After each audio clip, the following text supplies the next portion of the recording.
اعوذ باللہ من الشیطان الرجیم بسم اللہ الرحمن الرحیم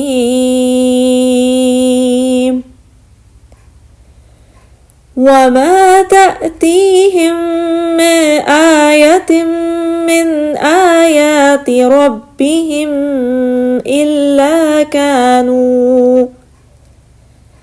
إلا كانوا عنها معرضين فقد كذبوا بالحق لما جاءهم فسوف يأتيهم أنباء ما كانوا به يستهزئون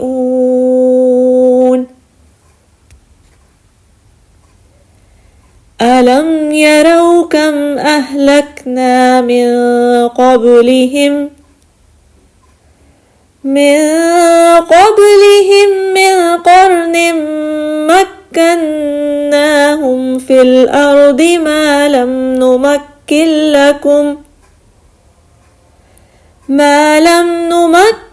لكم وأرسلنا السماء عليهم مدرارا وجعلنا الأنهار تجري من تحتهم فأهلكناهم بذنوبهم وأنشأنا من بعدهم قرنا آخرين۔ ترجمہ: اور ان کے رب کی نشانیوں میں سے ان کے پاس کوئی نشانی نہیں آتی مگر یہ کہ وہ اس سے روگردانی کرتے ہیں، پھر بے شک انہوں نے اسی طرح حق یعنی قرآن کو بھی جھٹلایا جب وہ ان کے پاس الوہی نشانی کے طور پر آیا، بس عنقریب ان کے پاس اس کی خبریں آیا چاہتی ہیں جس کا وہ مذاق اڑاتے تھے۔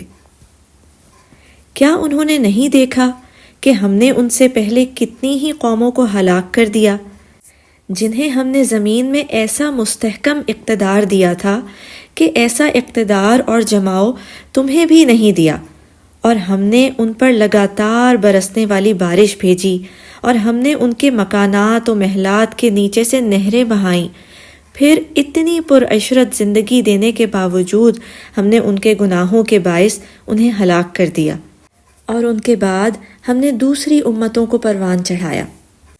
رب اشرح لی صدری ویسر لی امری واحلل عقدۃ من لسانی یفقہوا قولی اللہم ارنا الحق حقا وارزقنا اتباعہ وارنا الباطل باطلا وارزقنا اجتنابہ۔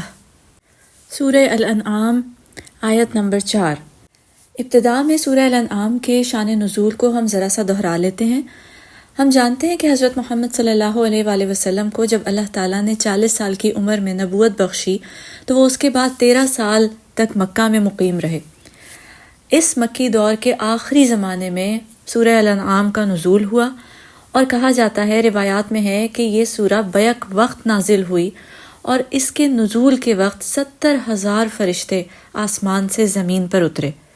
پرائمریلی اس صورت میں جن سے مخاطب کیا گیا ہے وہ مشرکین عرب ہیں، اور جو فرسٹ میجر سبجیکٹ ہے جس کو ڈسکس کیا گیا ہے کثرت سے وہ توحید ہے۔ اب آیت نمبر 4 میں اللہ تعالیٰ فرما رہے ہیں کہ ان مشرکین کے لیے ان کے سامنے ایسا نہیں ہوا کہ کوئی آیت کوئی نشانی نہیں آئی، کہ ہم نے ان کی طرف اپنی کوئی نشانی نہیں بھیجی، البتہ در حقیقت ہوا کیا ہے کہ ان کے پاس اللہ تعالیٰ کی آیات میں سے جو کوئی بھی آیت آئی تو وہ اس سے بڑی ہٹ دھرمی کے ساتھ اعراض برتتے رہے۔ الا کانوا عنہا معرضین، یعنی کہ وہ پرپزلی ڈیلیبریٹلی اس کو اگنور کرتے رہے۔ معرضین کا جو لفظ ہے اس کا جو روٹ ورڈ ہے وہ عرضہ ہے، عین را اداد۔ اس کا معنی ہے عربک میں to present something, to offer, کسی چیز کو پیش کرنا۔ جیسے کہ سورہ بقرہ میں اللہ تعالیٰ فرماتے ہیں ثم عرضهم على الملائکة فقال انبئونی باسماء هؤلاء ان کنتم صادقین. جب حضرت آدم علیہ السلام کی تخلیق کے بعد اللہ تعالیٰ نے ان کو پیش کیا ملائکہ کے سامنے، تو وہاں پر بھی اللہ تعالیٰ نے عرضہ کا لفظ استعمال کیا ہے. لیکن اعرض اس کا معنی ہے کہ اگر آپ کے پاس کوئی چیز ہو and you are about to present something، لیکن جان بوجھ کر ڈیلیبریٹلی اپنے اندر کی ہٹ دھرمی کی وجہ سے آپ اس کو اوائڈ کر لیں، آپ اس کو سامنے پریزنٹ نہ کریں، تو ارادہ کا مطلب یہ ہوا کہ آپ کے اندر وہ سچائی، فطرت کی وہ سچائی، وہ کیپیبلٹی ہے کہ آپ حق کو پہچان سکتے ہیں، اور یہ پہچاننے کی صلاحیت اللہ تعالیٰ نے ہمارے اندر انہیرنٹ رکھی ہے کہ جب اس نے ہمیں تخلیق کیا ہے تو فطرت میں وہ نور، وہ فطرت میں سچائی رکھی ہے کہ ہمارے سامنے جب حق کی بات کی جاتی ہے تو ہم اس کو پہچان بھی سکتے ہیں اور پھر اس کو ایکسیپٹ بھی کر سکتے ہیں. لیکن مشرکین کا کرنا یہ ہے کہ وہ ڈیلیبریٹلی اپنی ہٹ دھرمی کی وجہ سے، اپنی اس کیپیسٹی کے ہونے کے باوجود اس سے جو ہے وہ اوائڈ کرتے رہے، سچ کو تسلیم کرنے سے بھاگتے رہے، منہ موڑ لیا. They turned their back towards it. یہ معنی ہے آراز کرنے کا. آیت نمبر 5 فَقَدْ كَذَّبُوا بِالْحَقِّ لَمَّا جَاءَهُمْ، پس تحقیق انہوں نے جھٹلا دیا ہے حق کو کہ جب ان کے پاس آیا. They have already denied the truth when it has arrived upon them. اب یہ آیت ان آیات میں سے ہے کہ جس کی وجہ سے جو اسکالرز ہیں وہ کنونسڈ ہیں اس بات پہ کہ سورہ الانعام کا جو نزول ہے وہ مکی دور کے آخری زمانے میں ہوا تھا. کیوں؟ کیونکہ اس میں جو اللہ تعالیٰ نے لینگویج یوز کی ہے وہ ایسے ہے کہ they have already denied it, کہ جیسے کہ میجر کورس دعوت کا گزر چکا ہے اور اب صرف اختتام ہے دعوت کا مشرکین عرب کے لیے، کہ ہو سکتا ہے کہ کوئی ان میں سے ایمان لے آئیں، لیکن زیادہ تر جو دور ہے وہ گزر چکا ہے. اور ان لوگوں نے کیا روش اختیار کی ہے کہ they have already denied it, کہ انہوں نے حق کو تسلیم کرنے سے اعراض برت لیا ہے. فسوف یأتیہم، سو ویری سون، ان قریب آئیں گی ان کے پاس، انباء خبریں. نبا جو ہے وہ خبر کو کہتے ہیں اور انباء اس کی جمع ہے. یأتیہم آئیں گی ان کے پاس، یأتی آتی اس کا جو مطلب ہے وہ ہے آنا، کسی چیز کا آپ کو اپروچ کرنا. اور اتا یأتی اٹیک کے میننگز میں بھی استعمال ہوا ہے قرآن مجید میں. تو اس میں ٹیکنیکلی ڈبل میننگز ہیں کہ اللہ تعالیٰ وارن کر رہے ہیں کہ بہت جلد ہی تمہیں اس چیز کی خبر مل جائے گی، یا پھر یہ کہ بہت جلد ہی تم پر حملہ آور ہو جائیں گی وہ چیزیں جن کے بارے میں تم استہزاء کرتے ہو. اب یہاں پر ایک بہت ہی بڑا ڈائلیما ہے کہ جس کو کہ آپ سوچیں کہ وہ دور چل رہا ہے کہ جس میں صحابہ کرام کے اوپر اور جو لوگ مسلمان ہو رہے ہیں ان کے اوپر شدید مظالم کر رہے ہیں مکہ کے لوگ، جو مشرکین ہیں، جو ان کے ساتھ عیسائی ہیں، یہودی ہیں، تو وہ لوگ شدید مظالم ڈھا رہے ہیں. اور اس موقع پر تو ان کو کمزور پڑ جانا چاہیے تھا اپنے ریٹورک کے ساتھ، یعنی یہ کہ اس وقت تو بیک فٹ پہ چلے جانے کا ٹائم تھا. لیکن چونکہ اللہ تعالیٰ ہی مالک ہے، ہر چیز کی اتھارٹی رکھتا ہے، تو وہ اس چیز کی بھی اتھارٹی رکھتا ہے کہ وہ کسی بھی موقع پر کسی بھی طرح کا تھریٹ کرے. اور پھر وہ حضور اکرم صلی اللہ علیہ وآلہ وسلم کے ذریعے سے کیا کہہ رہے ہیں، وارن کر رہے ہیں. اس ڈیلیکیٹ ٹائم میں بھی وارن کر رہے ہیں اللہ تعالیٰ ان لوگوں کو کہ دور نہیں ہے وہ وقت کہ جب تم لوگوں کو اس چیز کی خبر مل جائے گی کہ جس چیز کے بارے میں تم استہزاء کرتے ہو، مذاق کرتے ہو، تو very soon the news will approach you and very soon you will be attacked. اب اس آیت میں آج کے دور کے حوالے سے ہمارے پاس یہ لیسن ہے کہ دیکھیے کہ اس وقت بھی صحابہ کرام تعداد میں کم تھے، طاقت میں کمزور تھے، اور وہ اپنے دین کو پریکٹس کرنے کی وجہ سے ان کو ظلم کا نشانہ بنایا جاتا تھا. آج کی دنیا میں دیکھیں تو حالات کچھ مختلف نہیں ہیں. مسلمان آج بھی کچھ ممالک میں تعداد میں کم ہوتے ہیں، طاقت میں کمزور ہوتے ہیں، اور دین کو پریکٹس کرنا ان کے لیے ایک بہت بڑی آزمائش بن گیا ہے، کیونکہ کلائمیٹ اس قدر سینسٹیو ہو گیا ہے گلوبلائزیشن کی وجہ سے اور اسلاموفوبک ایلیمنٹس کی وجہ سے کہ دین کو اوپنلی پریکٹس کرنا ایک آزمائش سے کم نہیں ہے. تو ایسے میں ہمیں یاد رکھنا ہے کہ ہمارے دین نے کبھی بھی ہمیں کمزور پڑنا نہیں سکھایا ہے. آیت نمبر 6 الم یرو، کیا نہیں انہوں نے دیکھا. اب اس صورت میں بار بار یہ چیز ہم دیکھیں گے کہ ریپیٹ ہوگی، کیا انہوں نے نہیں دیکھا، کیا وہ نہیں دیکھتے. کم اہلکنا من قبلہم، کہ کتنی ہی قومیں ہم نے ان سے پہلے ہلاک کر دیں. یعنی اللہ تعالیٰ اپنے تھریٹ کو، اپنی وارننگ کو اس کے ساتھ ایویڈنس پیش کر رہے ہیں. اب اس کے ساتھ ایک ثبوت پیش کر رہے ہیں. جیسے کیس سٹڈی ہوتی ہے نا، انہوں نے کلیم کیا اللہ تعالیٰ نے کہ جلد ہی تم تک خبر پہنچ جائے گی. اب کس چیز کی خبر پہنچ جائے گی؟ اب اس کے ساتھ اس کی اگزامپل بھی تو دینی ہے.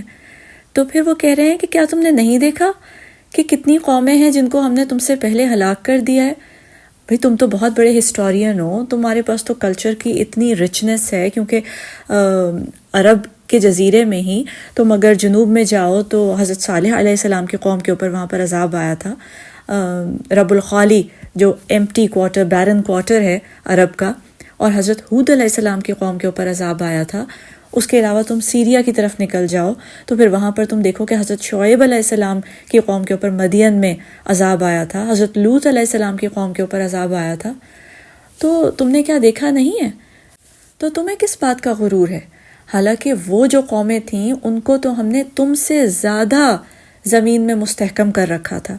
اتنا مستحکم کر رکھا تھا کہ ہم نے ان کو مدرارا، یعنی کہ کنٹینیوس برستی ہوئی بارشوں سے نوازا. مدرار کا جو لفظ ہے اس کا روٹ ہے دال، را اور را. درور عربی میں ایک ایسی مادہ اونٹنی کو کہتے ہیں جو دودھ دیتی رہے اور دیتی رہے اور دودھ رکنے کا نام نہ لے. اسی طرح سے عین مدرار، ایسی آنکھ جس میں آشوب چشم یا کوئی ایسی بیماری ہو جائے جس کی وجہ سے پانی اس میں سے رستا رہے تو اس کو مدرار کہتے ہیں. یعنی اللہ تعالیٰ کہہ رہے ہیں کہ ان قوموں کو ہم نے نہ رکنے والی، نہ تھمنے والی بارشوں سے نوازا. اب بارش جہاں پر ہوتی ہے، یہ تو عرب بہت اچھے طریقے سے جانتے ہیں کہ جہاں پر بارش ہوتی ہے وہاں پر خوشحالی ہوتی ہے، وہاں پر فصلیں لگتی ہیں، وہاں پر معاشی خوشحالی ہوتی ہے، وہاں پر ٹریڈ چلتا ہے، ساری کی ساری تجارت اس ہب میں ہوتی ہے، لوگ اس کی طرف سفر کرتے ہیں اس جگہ کی طرف، اور وہ سینٹر بن جاتا ہے ایڈوانسمنٹ کا، سویلائزیشن کا. تو اللہ تعالیٰ نے رین کا ذکر کر کے یہ بتایا کہ ان قوموں کو تو ہم نے تم سے زیادہ خوشحال کیا تھا، تم سے زیادہ زمین میں ان کو اچھا مقام، مستحکم مقام پرووائڈ کیا تھا. پھر یہ ہے کہ ایک نعمت تو ہم نے ان کی طرف آسمان سے بھیجی، یعنی فوق، ان کے اوپر سے بھیجی، السماء علیہم مدرارا، اور اس کے علاوہ من تحتہم ایک اور نعمت ہم نے ان کے نیچے سے بھی بھیجی، کہ ان کے گھروں کے نیچے سے، ان کے پیروں کے نیچے سے، ان کی جو کنسٹرکشن تھی، ان کی بلڈنگز تھیں، ان کے نیچے سے وجعلنا الانہار تجری، کہ ان کے نیچے نہریں بہہ رہی ہوتی تھیں. یعنی یہ کہ اوپر نیچے دونوں طرف سے ان کو جو ہے وہ خوب ہم نے نوازا، بہت ان کو دنیا میں مقام ان کا مضبوط کیا. لیکن پھر کیا ہوا؟ فَأَهْلَكْنَاهُمْ، پھر بس ہم نے ان کو ہلاک کر دیا، بِذُنُوبِهِمْ، بوجہ ان کے گناہوں کے. یعنی اتنا سب کچھ نوازنے کے بعد، دنیا میں اتنا اونچا مقام عطا کرنے کے بعد، ہم نے ان کو ان کے گناہوں کے باعث ہلاک کر دیا. تو تم کس کھیت کی مولی ہو؟ تمہیں تو ہم نے اتنا نوازا بھی نہیں، ابھی تمہیں تو ہم نے اتنا کوئی سویلائزیشن میں اتنا ایڈوانس بھی نہیں کیا جو تم سمجھتے ہو کہ تم جو ہو وہ اللہ تعالیٰ کے عذاب سے کسی طرح سے بچ جاؤ گے. وَأَنشَأْنَا مِن بَعْدِهِمْ قَرْنًا آخَرِينَ، پھر ان قوموں کو ہلاک کرنے کے بعد ہم نے پیدا کی، ہم نے پراسپر کی. انشأنا کا مطلب ہے to raise something and allow it to grow، کہ کسی چیز کو بڑھاوا دینا، اس کا ایسے خیال رکھنا کہ جیسے کہ آپ کوئی بیج لگائیں اور اس کے بعد روز کی بنیاد پر اس کو پہلے پانی دیں، اس کی ہر طرح کی ضرورت کا خیال رکھیں، یہاں تک کہ پھر وہ تناور درخت بن جائے. یعنی اللہ تعالیٰ کہہ رہے ہیں کہ انہوں نے ان قوموں کو ہلاک کرنے کے بعد جو دوسری کمزور قومیں تھیں ان کو پھر جو ہے وہ ان کا اس طرح سے خیال رکھا کہ پھر ایونچولی وہ مضبوط قومیں بن کر پھر ابھریں. اور اس میں ایک الوژن، ایک چھپا ہوا میسج یہ بھی ہے کہ دیکھو آج مسلمان کمزور ہیں، لیکن ویری سون، بہت جلد وہ ٹائم آئے گا کہ پھر یہ قوم تمہاری جگہ لے لے گی، ان کو ہم مضبوط کر دیں گے. اور واقعی کون جانتا تھا مشرکین عرب میں سے یا کفار مکہ میں سے کہ یہ جو مٹھی بھر صحابہ کرام ہیں جن پر وہ مظالم توڑے چلے جا رہے ہیں، جن کو کہ وہ سمجھتے ہیں کہ وہ ابھی مغلوب کر لیں گے، وہ 40 سال کے عرصے میں دنیا کے اتنے بڑے خطے میں اپنا اثر و رسوخ قائم کر لیں گے. بے شک تمام علم رکھنے والی ذات اللہ سبحانہ و تعالیٰ کی ہے، اور وہی یہ سب کچھ جانتے ہیں، اور وہ حضور اکرم صلی اللہ علیہ وآلہ وسلم کے ذریعے سے مشرکین عرب کو، کفار مکہ کو یہ پیغام دے رہے ہیں، لیکن پھر بھی وہ سمجھنے والے نہیں ہیں۔ اسی طرح موجودہ مسلمان امت کے لیے پیغام یہ ہے کہ اگر ہم آج ایک کمزور پوزیشن میں ہیں، ہم ایک ولنریبل پوزیشن میں ہیں پوری دنیا میں، ہم نے اگر عروج حاصل کرنا ہے تو ہمیں حضور اکرم صلی اللہ علیہ وآلہ وسلم کی سیرت مبارکہ پر عمل کرنا ہوگا۔ جس طرح سے صحابہ کرام نے اس وقت دین حق کی پابندی کی، استقامت کے ساتھ اللہ تعالیٰ کے دین پر قائم و دائم رہے، اسی طرح اسی روش پر اگر ہم چلتے رہے تو کوئی وجہ نہیں ہے کہ اللہ تعالیٰ ہمیں عروج سے نہ نوازے۔ لیکن اگر ہم نے اللہ تعالیٰ کی نافرمانی کی اور ہم گناہوں کے راستے پر چل نکلے تو پھر کیا ہوتا ہے؟ اللہ تعالیٰ کی سنت یہی ہے کہ بے شک کہ کتنی بھی دنیا میں جو ہے وہ آپ کی مضبوطی قائم ہو، آپ کا ڈنکا بج رہا ہو، لیکن وہ قوم نیست و نابود ہو جاتی ہے، اور اس کی جگہ اللہ تعالیٰ دوسری قوم لے آتے ہیں۔ وآخر دعوانا ان الحمد للہ رب العالمین۔